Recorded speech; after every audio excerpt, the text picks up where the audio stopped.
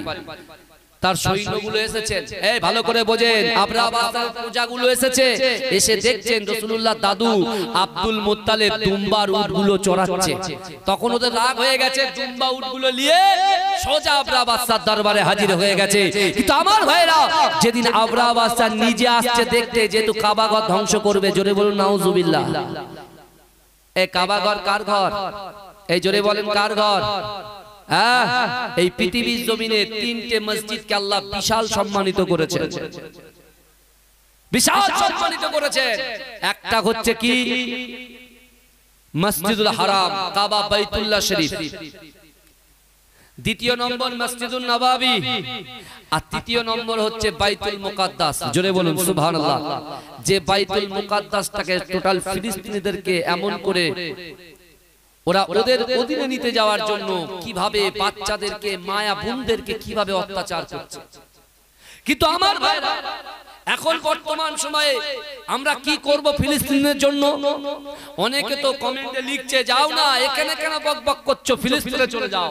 আমি বলছি, শোনো এ যুবকেরা, আল্লাহ পাক রব্বুল আলামিন ভারতবর্ষের জমিনে এত পাওয়ার দিয়েছে, এত পাওয়ারফুল করেছে, ভালো করে বুঝে যাওয়ার চেষ্টা করেন। আমেরিকার কাছে আছে কি ডলার? আমেরিকার কাছে আছে কি ডলার? ওরা ডলার নিয়ে ফখর করে, অহংকার করে। আর ইউরোপের কাছে আছে ইউরো, ওরা ইউরো নিয়ে ফখর করে।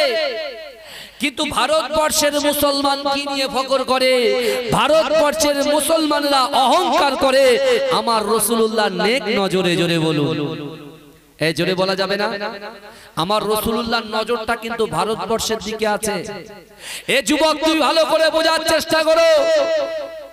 ইউরোপের কাছে বড় বড় দামি অস্ত্র কামান থাকতে পারে, আমেরিকার কাছে কামান বড় বড় অস্ত্র থাকতে পারে, ইসরায়েলের কাছে বড় বড় কামান অস্ত্র থাকতে পারে, কিন্তু আল্লাহ পাক মুসলমানদের কাছে এমন একটা অস্ত্র দিয়েছে, এ যুবকেরা, ওই অস্ত্রটা যদি সত্যিকারের আল্লাহর ভয়, রাসূলুল্লাহর মহব্বত নিয়ে যদি আমরা চালাতে পারি, বিশ্বাস করেন পৃথিবীর জমিনে কোনো শক্তি মুসলমানকে খাটো করতে পারবে না। জোরে বলেন, সেই অস্ত্রটা কি?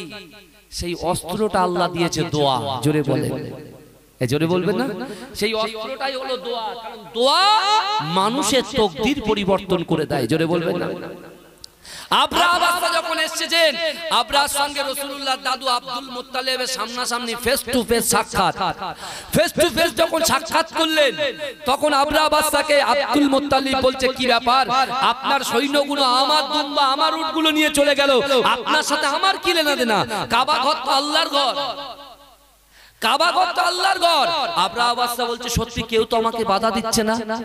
আবরাহা বাদশা বলে, আমার সৈন্য দলেরা, তুমি এদের দুম্বার আর উট তুমি ফিরত দাও। ফিরত যখন দেওয়া হলো, রাসূলুল্লাহ দাদু আব্দুল মুত্তালিব সোজা পাহাড়ের পাদদেশে গিয়ে আল্লাহর কাছে দুহাত তুলে ফরিয়াদ করে আর বলে, আল্লাহ, আমি ওই কাবা বাইতুল্লাহ শরীফ আপনার ঘর, আমার বিশ্বাস, আমার ইয়াকিন, ওই কাবা বাইতুল্লাহ শরীফে আমি তওয়াফ করেছি, লাব্বাইক আল্লাহুম্মা লাব্বাইক, লাব্বাইক লা শরীক লাক লাব্বাইক, ইন্নাল হামদা ওয়ান নি'মাতা লাক ওয়াল মুলক লা শরীকা লাক। আল্লাহ, এই কাবা ঘর, আল্লাহ এই কাবা ঘর হেফাজত তো আপনিই করবেন। জোরে বলবেন না সুবহানাল্লাহ? হ্যাঁ, আবরাহা বাদশা হাতি, উট, তবলা তুবলি নিয়ে এসেছে। আল্লাহ পাক একটা ছোট্ট আবাবিল পাখির ঠোঁটের টুকরে সরিষার দানা পরিমাণ পাথর নিক্ষেপ করে ওদেরকে নাস্তানাবুদ করে দিয়েছে। জোরে বলুন, এই জোরে বলবেন না? এই যুবক, আমাদের কাছে বড় পাওয়ারের জিনিস আছে, মিসাইল আছে, আল কোরআন। বিশ্বাস করো, ওই কোরআন এই গ্রামের প্রত্যেকটা বাড়িতে বাড়িতে তুমি পাবে, প্রত্যেকটা মা বোনদের ঘরে ঘরে তুমি পাবে। কিন্তু আমার ভাইরা, আজকে কোরআন থেকে আমরা দূরে সরে যাচ্ছি, নামাজ থেকে দূরে সরে যাচ্ছি। নামাজের পাটিতে বসে আমরা যে দোয়াটা করব আল্লাহর কাছে, কিন্তু নামাজের সময় হয় না। কিন্তু আমার যুবকদের মধ্যে নিয়ত আছে, আল্লাহ আমি ব্যবসা করতে যাই, আল্লাহ, আল্লাহ আমার ব্যবসায় একটু রুচি দেন। আমার অনেক মায়েদের বাচ্চা হয় না, আল্লাহর কাছে বলছে, আল্লাহ আমাকে একটা সন্তান দেন। এই বলে কি বলে না? অনেকের বাড়িতে ঝামেলা, রাগারাগি, কথা কাটাকাটি, হানাহানি, মারামারি, তারা শান্তি তালাশ করছে, শান্তি কোথায়, শান্তি পাবো। কিন্তু আল্লাহ বলছে, বান্দা শান্তি তো আছে কোথায়? শান্তি আছে কোরআনে, আর শান্তি আছে নামাজে। জোরে বলে। কিন্তু আমরা যে জিনিসটা আল্লাহর রাসূল পছন্দ করেন না, আল্লাহ ভালোবাসেন না, সেই জিনিসের পিছনে কিন্তু আমরা ছুটে ছুটে বেড়াচ্ছি ভাই, ভালো করে বুঝো, ছুটে ছুটে বেড়াচ্ছি। আজকে বিশ্ব নবী রাসূল সাল্লাল্লাহু আলাইহি ওয়াসাল্লামের সাহাবারা তারা কত কষ্ট করেছেন, কত মার খেয়েছেন, আমার রাসূল মার খেয়েছেন, কষ্ট করেছেন, কিন্তু তারা কোনো মুহূর্তের জন্য, একটা সেকেন্ডের জন্য তারা কোরআন ছাড়েনি। জোরে বলে, এ জোরে হবে না? কোরআন ছাড়ি। আমার ভাইজানেরা, হে নবী পাকের উম্মত উম্মতিরা, হে নবী দেওয়ানারা, বিশ্ব নবী রাসূলুল্লাহ সাল্লাল্লাহু আলাইহি ওয়াসাল্লাম আমার দয়ার নবী হুজরা মুবারকের ভিতরে গিয়ে কোরআন তেলাওয়াত করে। ও যুবকেরা, আমার দয়ার নবী যখন কোরআন তেলাওয়াত করে, আমার রাসূলুল্লাহ সাল্লাল্লাহু আলাইহি ওয়াসাল্লামের শত্রু দলেরা, আল্লাহর রাসূলের যারা মারার জন্য প্ল্যান করেছিল, আবু জেহেল, আবু সুফিয়ান, উতবা, শাইবা, এমন করে রাসূলুল্লাহর বাড়ি ঘিরে ধরেছিল। বাবা, হে যুবকেরা, হে নবী পাকের উম্মত উম্মতিরা, আবু জেহেল বসে বসে কোরআন তেলাওয়াত শুনে, আবু সুফিয়ান বসে বসে কোরআন তেলাওয়াত শুনে, কিন্তু এই যুবকেরা বিশ্ব নবী রাসূলুল্লাহ সাল্লাল্লাহু আলাইহি ওয়াসাল্লাম যখন কোরআন তেলাওয়াত বন্ধ করে দিলেন, আবু জেহেল রাসূলুল্লাহকে লক্ষ্য করে বললেন, হে মুহাম্মদ, শোনো শোনো শোনো শোনো, তুমি কোরআন তেলাওয়াত করছো গো, আমার শুনতে বড় ভালো লাগছে, কিন্তু না না না, এই কোরআনটা যেন ঘরের বাইরে না যায়, এই কোরআন যেন ঘরের বাইরে চলে না যায়। হে যুবকেরা, হে নবী পাকের উম্মত উম্মতিরা, বিশ্ব নবী রাসূলুল্লাহ সাল্লাল্লাহু আলাইহি ওয়াসাল্লাম ওই সময় জিজ্ঞাসা করেছিলেন, কেন আমি ঘরের মধ্যে কেন কোরআন তেলাওয়াত করব? হে যুবকেরা, আবু জেহেল বলেছিল, যেদিন থেকে এই কোরআনটা ঘরের বাইরে চলে যাবে, আমি আবু জেহেল নাস্তা নাবুদ হয়ে যাব। এই জোরে বলবেন না? বলে, যেদিন থেকে আপনার এই কোরআনটা ঘরের বাইরে যাবে, সেদিন থেকে আমার চাপি কাটি, আমার কলকাটি সব শেষ হয়ে যাবে। ভয় পেয়ে গেছে আবু জেহেল। আল্লাহর রাসূল নিয়ত করলেন যে না, আমি রাসূলুল্লাহ পৃথিবীর জমিনে আল্লাহকে ছাড়া কাউকে ভয় পাই না, আমি বিশ্ব নবী রাসূল সাল্লাল্লাহু আলাইহি ওয়াসাল্লাম অবশ্যই অবশ্যই আগামী কাল ফজর থেকে আমি বাইতুল্লাহ, আল্লাহর ঘরের সামনে, মসজিদুল হারামের সামনে গিয়ে আমি জোরে জোরে কোরআন তেলাওয়াত করব। জোরে বলে আমার ভাইরা, বিশ্বনবী আস্তে আস্তে এগিয়ে গেলেন। ভালো করে শুনেন, বিশ্বনবী আস্তে আস্তে এগিয়ে গেলেন, জোরে জোরে কোরআন তেলাওয়াত করছেন, জোরে জোরে, এত জোরে কোরআন তেলাওয়াত করছেন, আল্লাহর রাসূলের মধুর বাণী, আল্লাহর রাসূলের মুখস্থিত বাণী যখন তারা শুনেছে, আবু সুফিয়ান সর্বপ্রথমে এসে রাসূলুল্লাহর সামনে দাঁড়িয়ে গিয়েছেন। জোরে বলুন। তারপরে আবু জেহেল, তারপরে তার সব সাকরেত গুলো যখন এসেছে, রাসূলুল্লাহ কোরআন পড়াটা যেই থামিয়ে দিয়েছে, আবু সুফিয়ান আবু জেহেলের কানে কানে বলছে, আবু জেহেল রে, আমার মনে হয় আমি এক্ষুনি মুহাম্মাদের হাতে হাত দিয়ে কালেমা পড়ে মুসলমান হয়ে যাই। এই জোরে বলবেন না? বলে, এক্ষুনি আমার ইচ্ছা হচ্ছে যে মুহাম্মদ মুস্তাফা সাল্লাল্লাহু আলাইহি ওয়াসাল্লামের, এদিকে দাও না, ওটা ওটা এই বক্সটা ঘুরিয়ে দাও হালকা, মুহাম্মদ মুস্তাফা সাল্লাল্লাহু আলাইহি ওয়াসাল্লামের উপরে যে কোরআন, এই কোরআন শুনে আমার এত ভালো লেগে গেছে, আমার মনে হয় যে আমি কি করব, এই কথা বলে আমি মুহাম্মাদের হাতে হাত দিয়ে কলেমা পড়ে মুসলমান হয়ে যাব। জোরে বলবেন না সুবহানাল্লাহ। ওই সময় আবু জেহেল বলছে, তোমার কানটা আমার কাছে দাও। আমার কান তোমার কাছে দিয়েছি, তোমার কানটা আমার কাছে দাও। কানে কানে বলছে, তুমি যদি কোরআন মেনে নাও, তুমি যদি মুহাম্মদকে মেনে নাও, তাহলে তোমার যে খারাপি গুলো আছে কাল থেকে পরিবর্তন করতে হবে। তুমি মানুষের কাছে আর চিটিংবাজি করতে পারবে না, মানুষের মাথায় টুপি পরাতে পারবে না, তুমি এমন করে বাজে কাজে লিপ্ত হতে পারবে না। কি বুঝলে? কোরআন অত সহজ নয়। কোরআন বাড়িতে আছে বলে যা ইচ্ছা তার পার পেয়ে যাবো আমরা, অত সহজ নয়। কোরআনের একটা হক আছে না নাই? কথা বলে, এই কোরআনের হক আছে না নাই? কোরআনের যদি হক থাকে, সে হকটা আপনি পালন করবেন না? আপনি বাচ্চা জন্ম দিলেন, এই তো আমার ইমরান ভাই একটা গজলের মাধ্যমে একটা বাচ্চা মেয়ের কবরে দিয়ে দিয়েছে, তার বাপ চাপা দিয়েছে, শুনেছেন তো?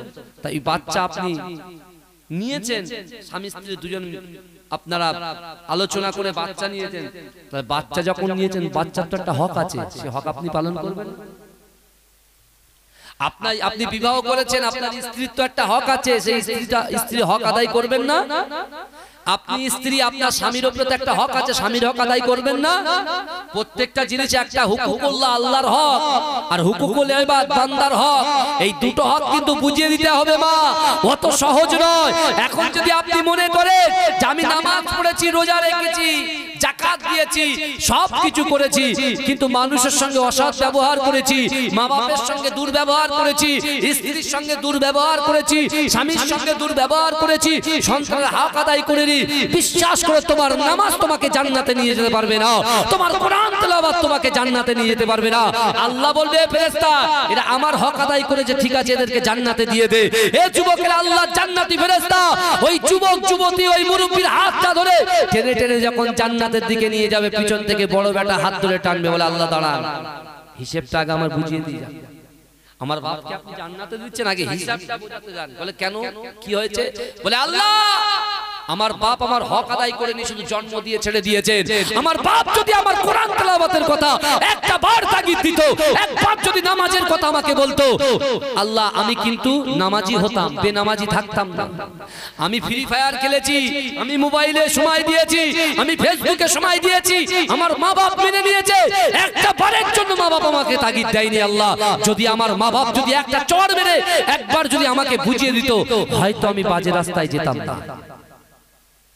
কি মনে করেছেন পার পেয়ে যাবেন? যা ইচ্ছা তাই মনে করেছেন নাকি? যেটা খুশি সেটা করবেন, অত সহজ নয়। বিশ্ব নবী রাসূল সাল্লাল্লাহু আলাইহি ওয়াসাল্লামের সাহাবারা এত কষ্ট করেছে, রাসূলুল্লাহকে মহব্বত করেছে।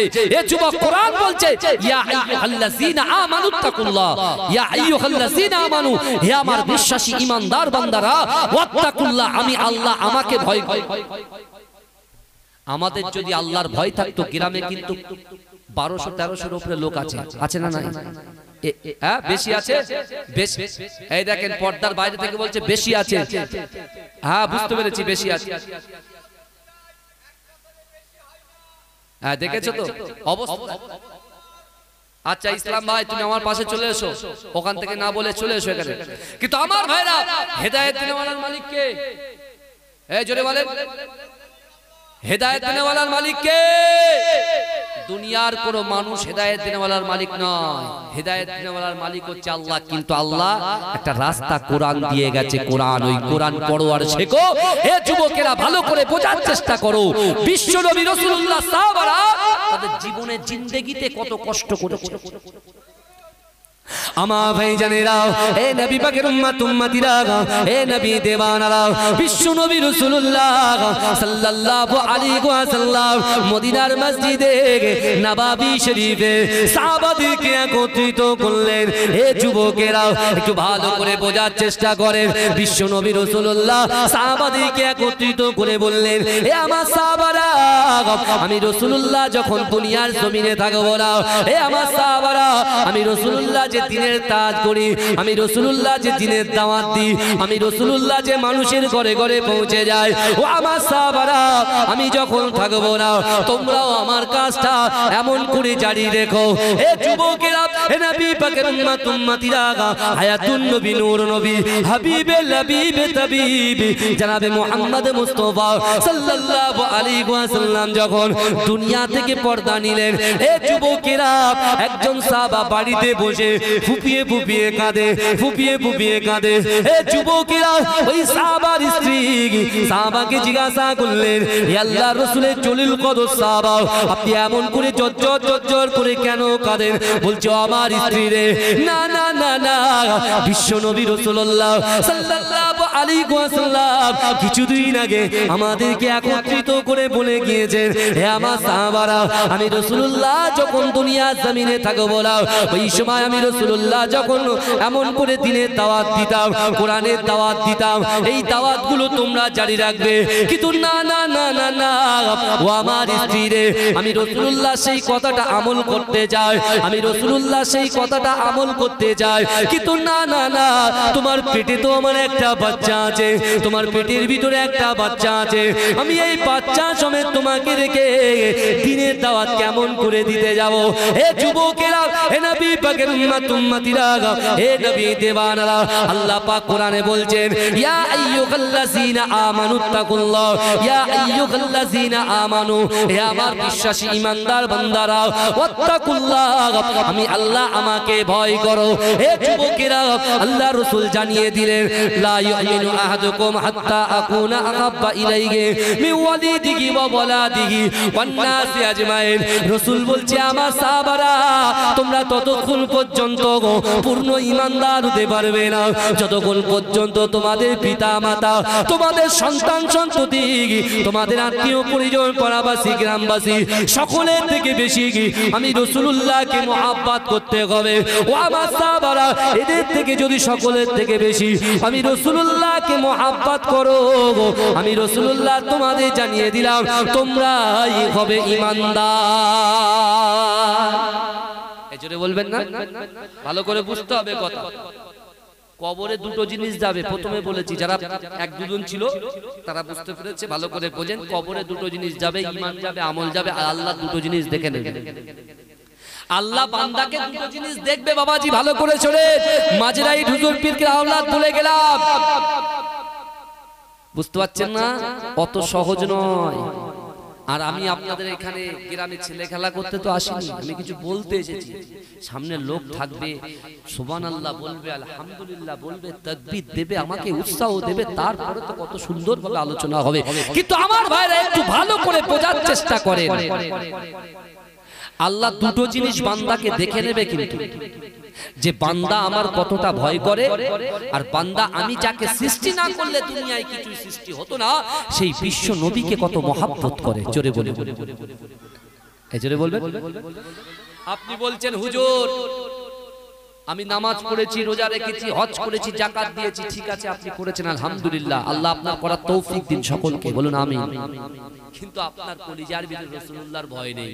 আপনি নামাজ পড়েছেন আবার খারাপ কাজ করেছেন, গোপনে গোপনে গুনাহ করছেন, বুঝতে পারছেন না?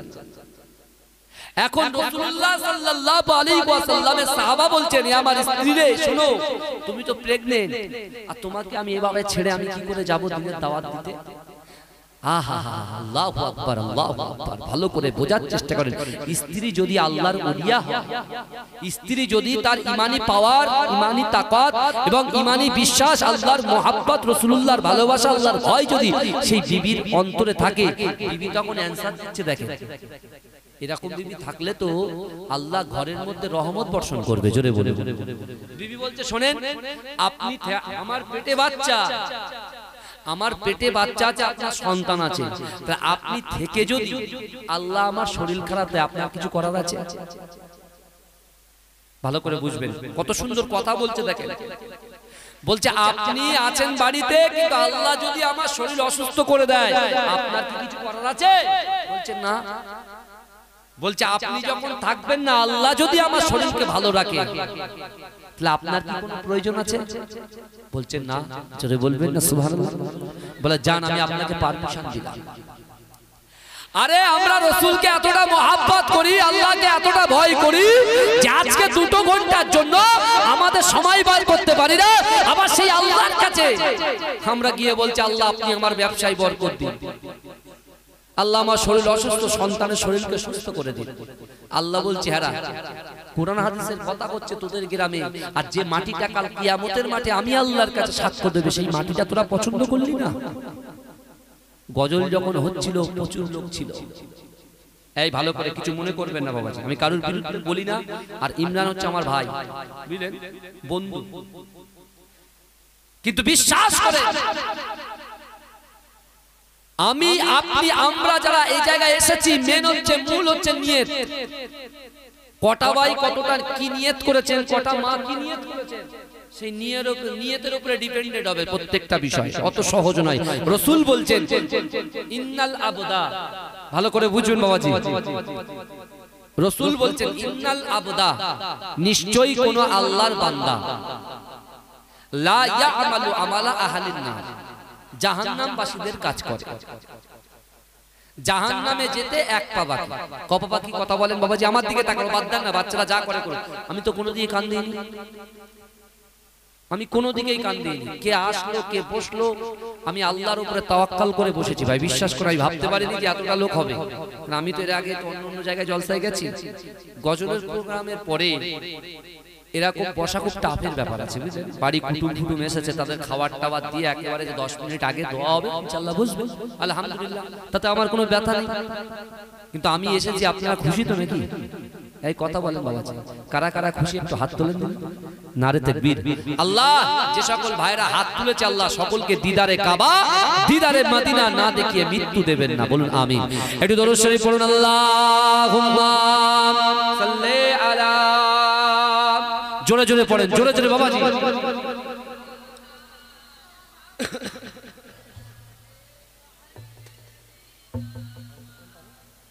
গরম গরম ইয়া নবী মুহাম্মদ ইয়া রাসূল মুহাম্মদ, তুমি মোর সাফায়াত, তুমি মোর সাফায়াত। জোরে বলেন।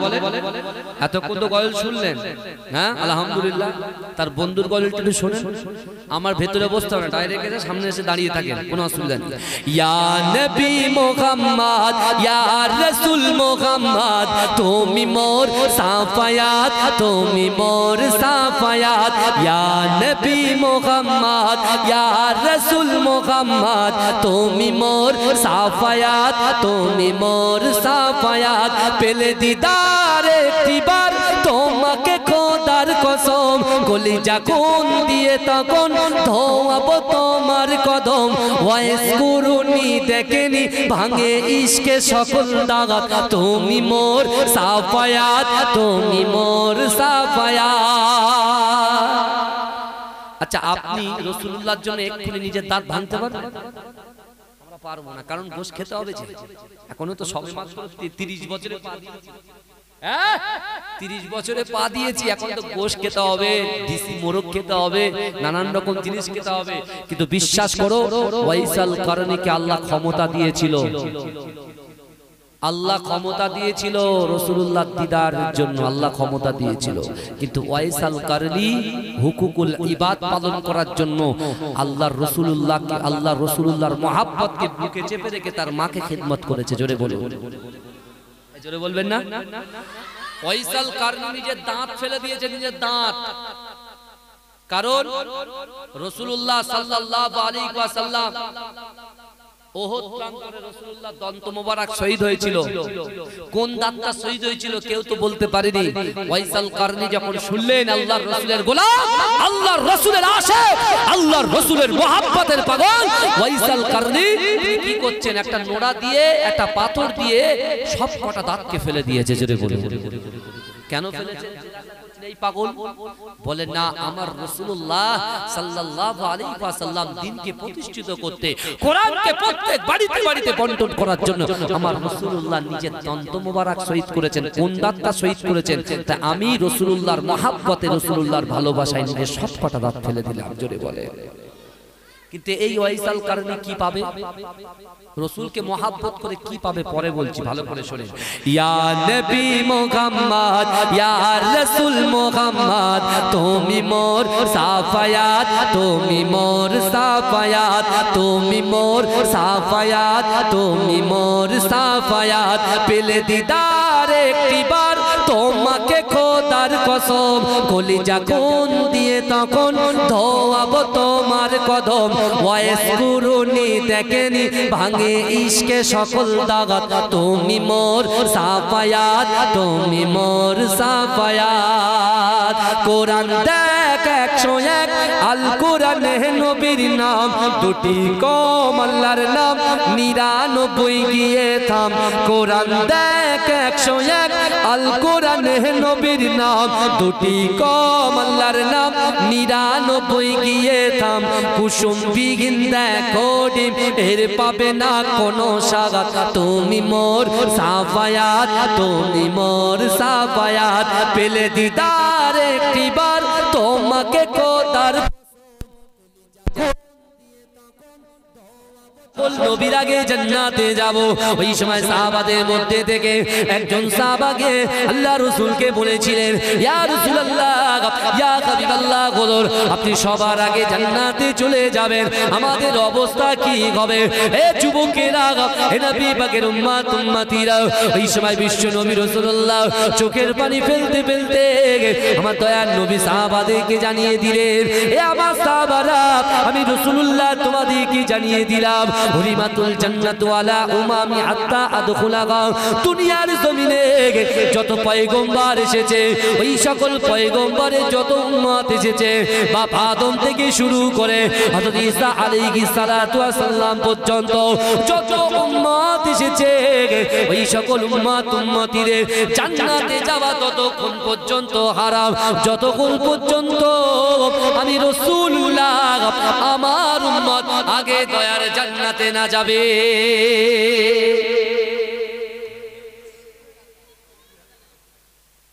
জোরে বলা যাবে? কি কোনো সমস্যা হচ্ছে ভাই? কি সমস্যা হচ্ছে? মাইক আলার বলেন, ঠিক করে দেবেন।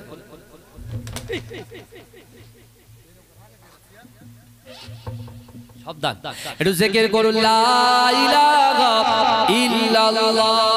জোরে জোরে পড়েন। একটু সামনের দিকে আসবেন ভাই, আর বেশি সময় নেবেন না, আধ ঘন্টা। একটু সামনের দিকে আসেন, আধ ঘন্টা সময় নেবেন, একটু সামনের দিকে আসেন। বাবাজি একটু আসেন, আসেন আমার দয়া করে, আমার সোনার ভাইরা একটু আসেন। কবে আবার আমি আসবো না আসবো তার ঠিক ঠিকানা নিয়ে আসেন, চলে আসেন, চলে আসেন, একটু আসেন, আসেন, একটু জিকির করুন, লা ইলাহা। আমার মান্নান ভাই কই আছো পিছনে?